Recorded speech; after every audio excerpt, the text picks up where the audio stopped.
আবারও একটা surgical case. শিউরি জাতীয় ক্লাবের কাছ থেকে একটি দাদা আমাদের ফোন করে জানায় এই বাচ্চাটির চোয়ালে কোনোভাবে আঘাত লেগেছে এবং রক্তক্ষরণ হচ্ছে। তারপর আমাদের গ্রুপ সদস্য রিনি তাকে রেস্কিউ করে আমাদের কাছে নিয়ে আসে এবং আমরা দেখি ওকে বড় কুকুরে মেরেছে, যার ফলে ওর জিভ, চোয়াল এবং চোয়ালের জয়েন্টে জোর আঘাত আছে। চোয়াল ভেঙে 3 টুকরো হয়ে গিয়েছে। ওর সার্জারি শুরু করি আমরা। বাচ্চাটি যথেষ্ট ছোট, সার্জারি করা হয়। তার আগে প্রচুর রক্তক্ষরণ হয়ে গিয়েছে।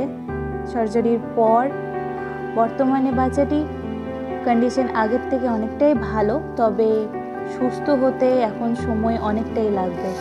আপনারা প্রার্থনা করবেন ও যেন তাড়াতাড়ি সুস্থ হয়ে ওঠে। আমাদের চেষ্টা এবং ভালোবাসা যেন সফলতা পায়। ওকে যেন আমরা সুস্থ স্বাভাবিক জীবনে ফিরিয়ে আনতে পারি। ধন্যবাদ আপনাদের আমাদের সম্পূর্ণ ভিডিওটি দেখার জন্য।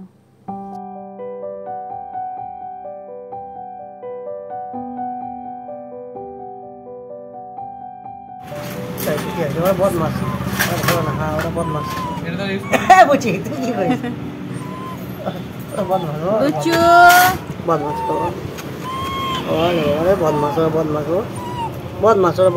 তোমাকে লাগিয়ে দিচ্ছি না বাবা।